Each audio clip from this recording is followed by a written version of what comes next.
Japan, home to 125 million people, the world's third largest economy, and, increasingly, a national football team which is starting to challenge the world's elite.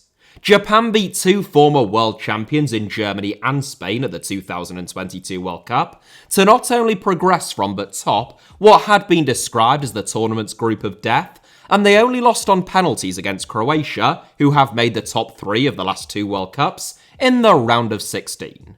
At the 2018 World Cup in Russia, Japan beat Colombia and drew with Senegal, and it took Belgium until the 94th minute, having twice fought to come from behind, to finally see off Japan in one of the games of the tournament. Since then, Japan have reached the semi-finals of the Tokyo Olympics in 2021, where they thrashed France 4-0 and only lost in extra time against Spain. They have risen to become the highest-ranked Asian national team, and they just battered Germany 4-1 in their own backyard.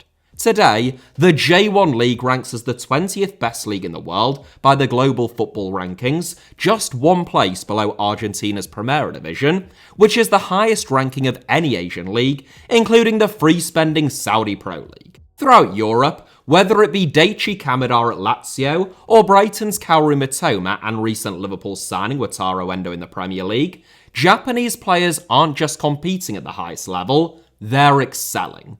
It wasn't always thus. Prior to 1998, so just 25 years ago, Japan had never even qualified for the FIFA World Cup. When they finally did, only 4 years before co-hosting the tournament with South Korea, every single one of their players played their club football in Japan, and they lost every game, ranking as the second worst team at the tournament. Japan didn't even have a professional football league until 1993, and they had never won a game at the AFC Asian Cup, let alone the tournament, before 1992. In 1992, though, Japan created its 100-year vision, a strategy and plan to form 100 professional clubs and to win the World Cup within the next 100 years. Less than a third of the way into that project, Japan is well ahead of schedule, with more than 60 professional clubs already, and a handful of giant killings under their belt. So sit back, relax, and join me on a journey to Japan, as we take a look at the rise of Japanese football, how it has been made possible, and what the future may hold for the Samurai Blue. Japan's comeback win against Germany in their opening game of the 2022 World Cup, at the time, seemed like one of the stories and upsets of the tournament. Germany, as four-time world champions, might not have been in the form of their lives, but were still heavily favoured. Japan, for all of their progress, had still never won a competitive fixture against a major footballing nation in the entire history of the national team. And yet, looking back, perhaps Japan's win ought not have come as such a surprise. Japan went on to beat not just the 2014 World Cup winners Germany, but also the 2010 World Cup winners Spain and Qatar, and in their 4-1 win against Germany in Wolfsburg just last week, Japan had 11 shots on target to Germany's 3. This was not a freak result then, like Saudi Arabia beating Argentina. This was an ailing superpower coming up against a gifted, energetic, and well-organised group of players, almost all of whom ply their trade in Europe. The winning goal, scored by substitute Takuma Asano in the 83rd minute, seemed to be a microcosm of all that was good about Japan and everything that was wrong with Germany. The lofted ball forward from a free kick by Ko Itakura ought to have been easily dealt with by Germany, but centre-backs Antonio Rudiger and Nico Schlotterbeck were caught out of position as the Europeans pushed for a winner. Meanwhile, the hapless Niklas Zula played Asano onside. Even once the danger ought to have been obvious, Schlotterbeck still didn't sprint to catch up with Asano, almost as though he doubted his ability to take the ball down and fashion a shot on goal. Maybe it was a degree of arrogance and complacency about the calibre of Germany's opponents, or maybe it was just tired legs and atrocious defending. But either way, Asano made sure that both Germany and Schlotterbeck paid for their misjudgment. This wasn't the Japan of yesteryear. The plucky underdogs, who lacked the physical and technical attributes required to do damage at the highest level. Asano, a substitute for Japan, is a regular starter in the Bundesliga, as were 7 of his teammates. There was no fear for Japan anymore. This was a level of opposition that they were accustomed to coming up against on a weekly basis. The Bundesliga has become a home away from home for Japanese players in recent years, and the launchpad in Europe for many of their careers. The first Japanese footballer to ply his trade in Europe, Yasuhiko Okadera, joined Bundesliga side FC Cologne in 1977, becoming the first professional Japanese player in the process. Throughout his 9 years playing in Germany with Cologne, Hertha Berlin and Werder Bremen, Okadera wasn't picked by Japan, who were an abysmal national team at the time, despite having been their star man before his move. At the 2022 World Cup, by contrast, all but 6 members of Japan's 26-man squad and 10 of their starting 11 played their club football overseas. Everything started to change for Japan during the early 1990s. Riding the wave of an enormous economic boom and sick of being atrocious at football, the J.League was founded in 1992 and the inaugural season took place in 1993. Up to that point, there had never been a professional football league in Japan.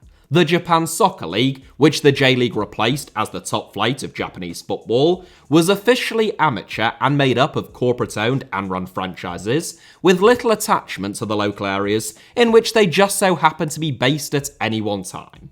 Teams included Mazda, Mitsubishi Motors, Nissan Motor, Hitachi and Toyota. And all of the players were employees of those companies who weren't paid to play football, but simply represented the companies who actually employed them. There were some instances of shamateurism in which companies only rarely paid employees for their playing abilities, but broadly speaking, the JSL was an amateur league with pockets of semi-professionalism breaking out here and there.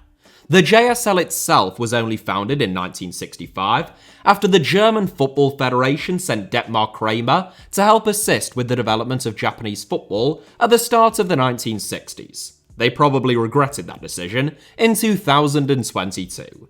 Kramer was instrumental in a series of initiatives within the Japanese game as Japan looked to create a more competitive football team in anticipation of hosting the 1964 Summer Olympics. They included a program for training new coaches and the formation of a nationwide league, though the latter wouldn't come into existence until after the Olympics. Nonetheless, Japan caused a major upset by beating Argentina 3-2 at the Olympics, and at the 1968 Olympic Games, 3 years after the JSL's creation, Japan beat France, drew with Spain and Brazil, and overcame the host nation Mexico to claim a famous bronze medal.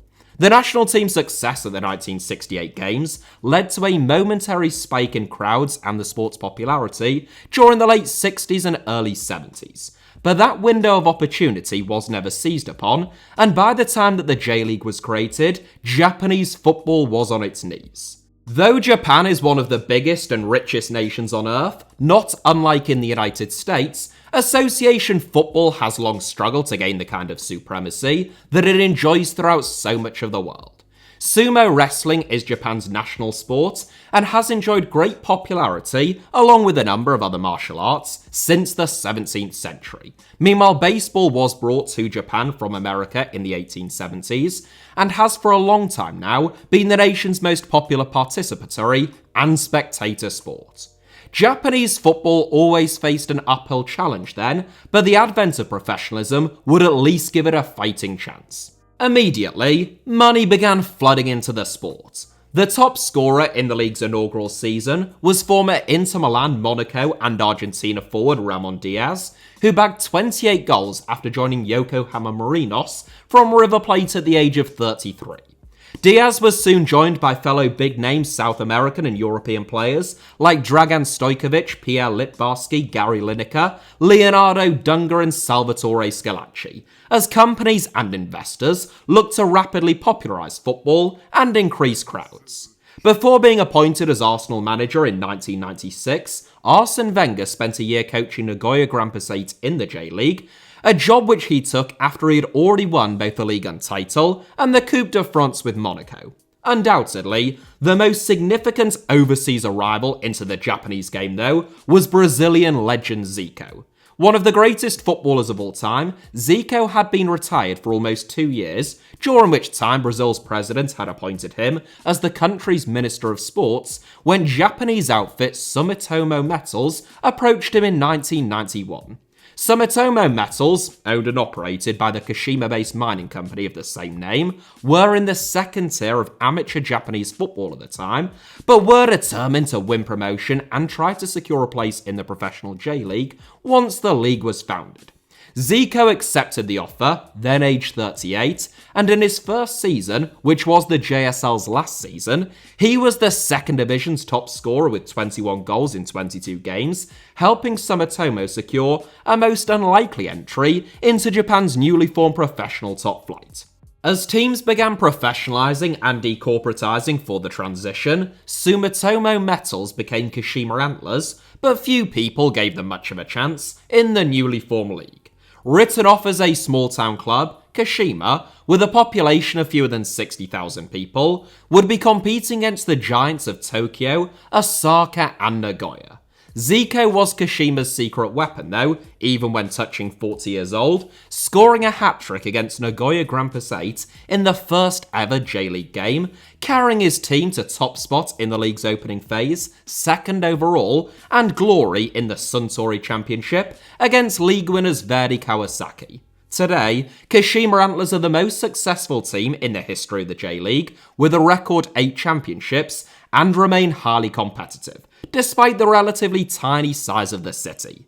The Kashima Soccer Stadium, which hosted 3 games at the 2002 World Cup, has a capacity of over 40,000, equivalent to 60% of the city's population, and, quite rightly, a statue of Zico takes pride of place at the ground. Zico's Japanese legacy stretches far beyond the small city of Kashima though. Zico's talent, temperament, and professionalism immediately chimed with Japanese culture.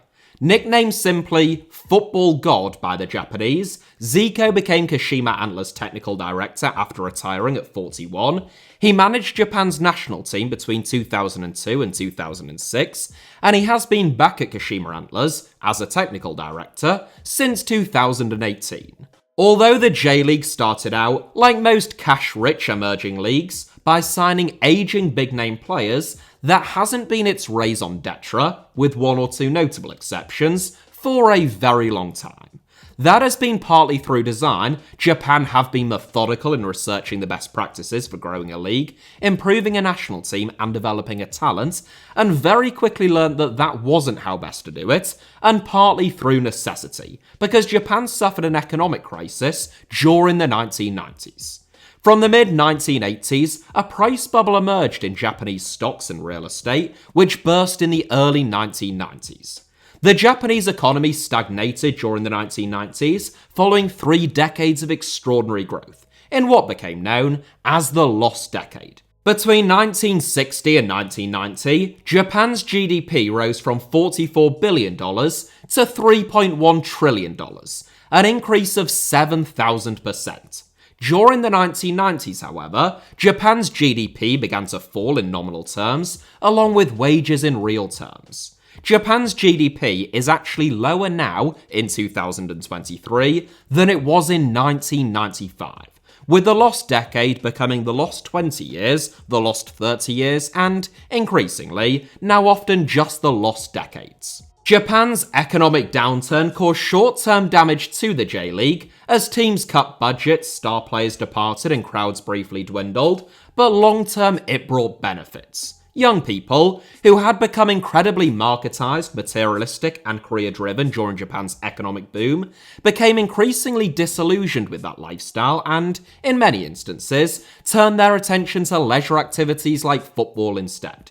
Teams were forced to focus on domestic player development as their ability to sign foreign superstars was thwarted, and Japan's brand new professional football clubs very quickly found out that it was wise to operate a sustainable business model. Having qualified for the AFC Asian Cup for the very first time in 1988, where they failed to win a single game, Japan hosted and won the 1992 Asian Cup, during the same year that the J.League was formed. There was another reason, and a much more unusual one, aside from the advent of professionalism, why Japan started to produce more talent during this exact period. In 1981, Japanese manga artist Yoichi Takahashi created a series entitled Captain Tsubasa, which told the story of Tsubasa Azura's career in football. Captain Tsubasa became one of the most successful manga series of all time, with over 90 million copies in circulation worldwide as of 2023, and it played a major role in popularizing football in Japan. Hidetoshi Nakata, arguably Japan's greatest and certainly the nation's most famous footballer of all time, who won 77 caps for the national team, a Serie A title at Roma, and was thrice nominated for the Ballon d'Or, cited Captain Tsubasa as being the reason why he first became interested in football. Strange as it may sound to an Anglophone audience, Captain Tsubasa's influence actually stretches far beyond Japan, and the likes of Alessandro Del Piero, Fernando Torres, Zinedine Zidane, Andres Iniesta, and Lionel Messi have all cited the series as major influences in their football development. Perhaps that is one of the reasons, if only a minor one, why Torres and Iniesta chose to play in Japan late in their careers. In conjunction with the foundation of the J.League, the 100-year vision outlined Japan's lofty ambitions. Though it was over a very long time frame, creating 100 professional football clubs and winning a World Cup is a tremendous ambition for a nation which, at the time, had 0 professional clubs and had never even qualified for the World Cup. England, just for context, which has the most professional football clubs of any country in Europe, has just over 100 professional clubs, and has only recently surpassed that mark with the increased number of professional teams outside of the 92 Premier League and Football League teams. Japan's progress towards that goal has been steady but constant. The J.League grew from 10 teams in 1992 to 18 by 1998, and in 1999 it became the J.League Division 1, now the J1 League, as the J2 League was founded, initially with a further 10 professional teams. Now there are 22 teams in the J2 League, and the J3 League, founded in 2013, has 20 professional teams all of its own. The end result is that there are 60 professional football clubs in Japan in 2023, 60% of the nation's target, just 31% of the way, into their 100-year vision. To further aid the development and creation of yet more professional clubs, non-league clubs can apply to the J.League to be granted 100-year plan club status. Clubs at any level of the Japanese football pyramid are allowed to apply for the status, and if successful, the J.League will provide them with the necessary resources and expertise to facilitate the transition to professionalism, which is the main criteria for J3 League promotion. One of the reasons why Japan has such a laser-like focus on expanding professionalism is not just to expand the sport and its popularity, though that obviously helps, but to try and spread the sport throughout the entire country, with every professional club capable of scouting and developing young players so that no one slips through the cracks. As of 2023, 41 out of Japan's 47 prefectures have at least one professional club. But the J.League isn't about to settle at that. Having the clubs, infrastructure, and young people who actually want to play the sport is one thing, but developing them into outstanding players is another. Once again, though, Japan has a plan, and it is one that is constantly evolving. Japan's strategy has long been to obsessively research what works in other countries and what doesn't, and then to steal the best bits from all of them. In 2016, the J.League carried out an extensive fact-finding mission, visiting academies and development centres all over Europe. Feeling that their own youth development programs had become too generic, adopting a one-size-fits-all approach which had let certain players down, the J.League became particularly interested in academies that had highly tailored and personalised development programs for each of their players. One of the finest examples of this, they felt, was at West Ham United. The J.League was so impressed that they began staff sharing with the Hammers before poaching West Ham's academy director, Terry Wesley, in 2019, and appointing him as the league's technical director. Following their fact-finding mission, the J.League launched a new long-term plan in 2016 based upon their findings. Entitled Project DNA, which stands for Developing Natural Abilities, the aim is to centre everything around the player themselves and maximise their potential. It used to be hard for young players to get opportunities in the J.League, or at least to get regular starts until they were in their 20s. Japanese culture puts great emphasis on respecting seniority with a highly hierarchical bent, which used to extend to the world of football. In recent years, however, that has started to change. Increasingly, when it comes to Japanese footballers, if you're good enough, you're old enough. There are 8 16-year-olds who have been handed their debuts in the J.League, all of them since 2005, and a whopping 45 teenagers have been handed their top-flight debuts in the last 2 years alone. The results have been emphatic. Not only are young players beginning to play a starring role in the J.League, the most talented among them are increasingly beginning to be snapped up by European teams as well. When Japan co-hosted the World Cup in 2002, only 2 of their players played their club football overseas, and it was none when they qualified for their first World Cup in 1998. Now it is basically their entire squad. Only 4 members of Japan's squad in the current international break play their club football in Japan, and they have won a combined total of 7 caps between them.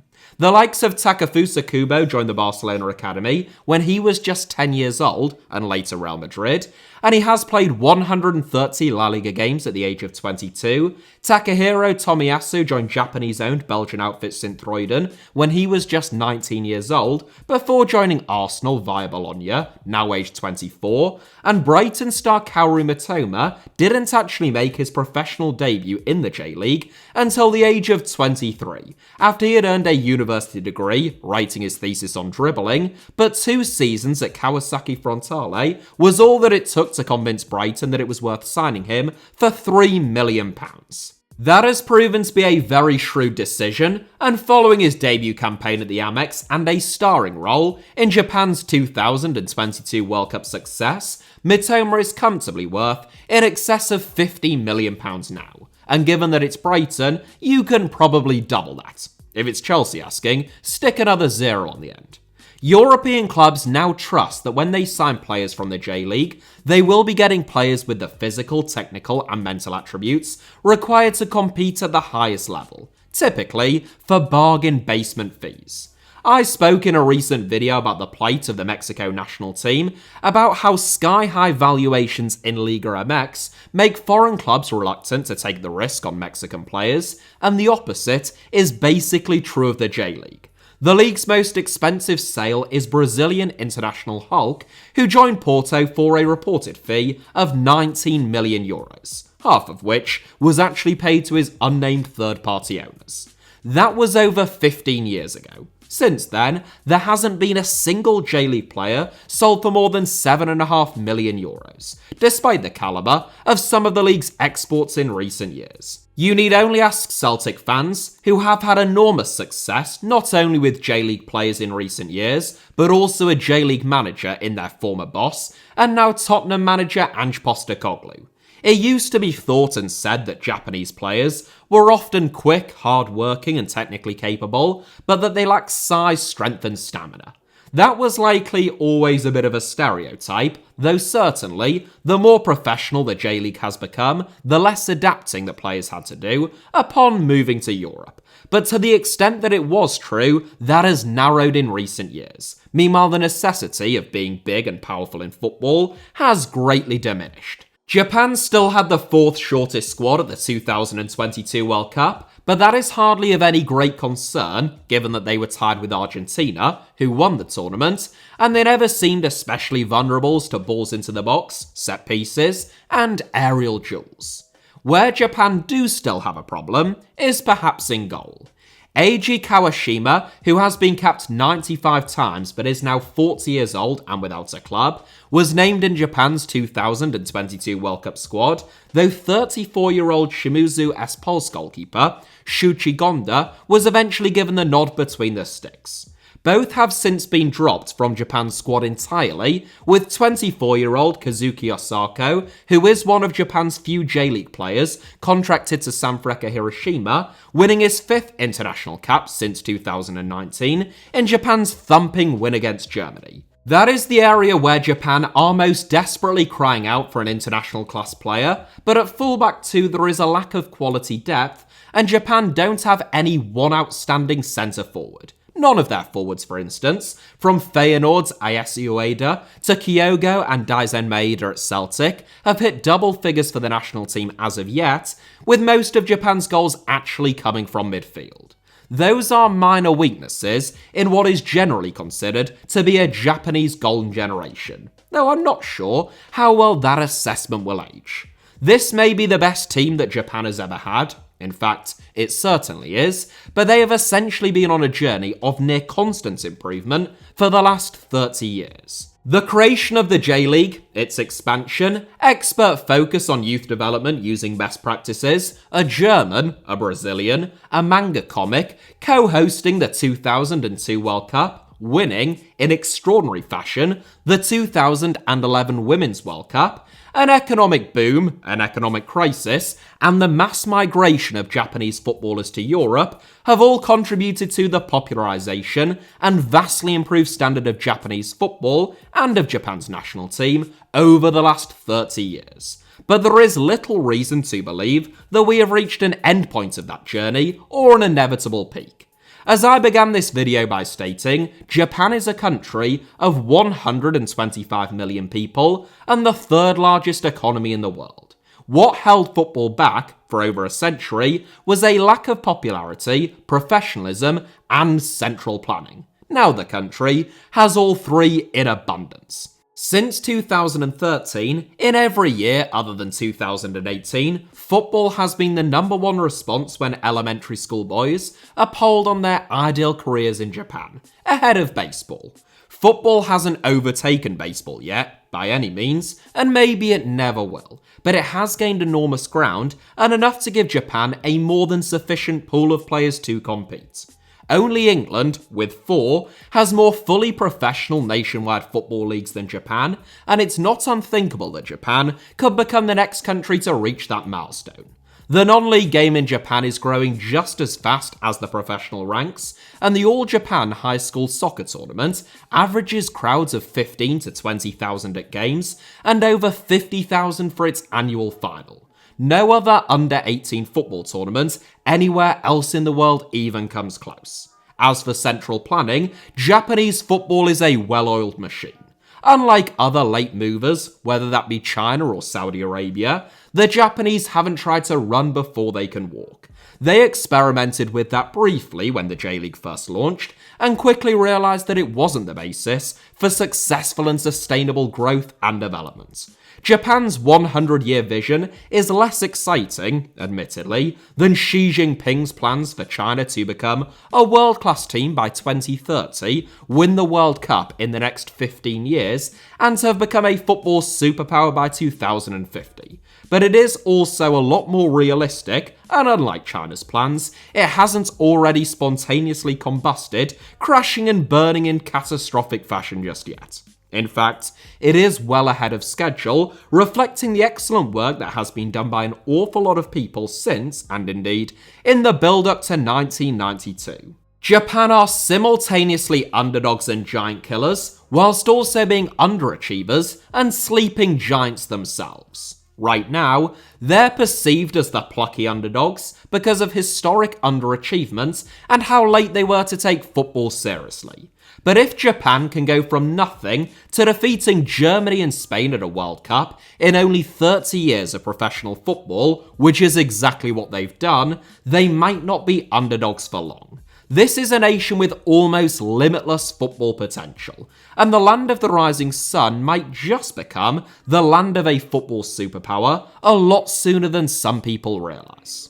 That is it for today's video, but thank you all very much as ever for watching. Hit the like button if you enjoyed it. I sincerely hope that was the case. Let me know your thoughts down below in the comments, and of course make sure that you're subscribed and have notifications turned on both at this channel, HITC Sevens, and my second channel, Alfie Potsama, both of which should be on your screens now, along with a couple of videos that you might fancy watching after this one. You can also find me on Twitter or on Instagram via the username @HITC Sevens on both. And all of the links to do so and much more should be down in the video description below. Cheers.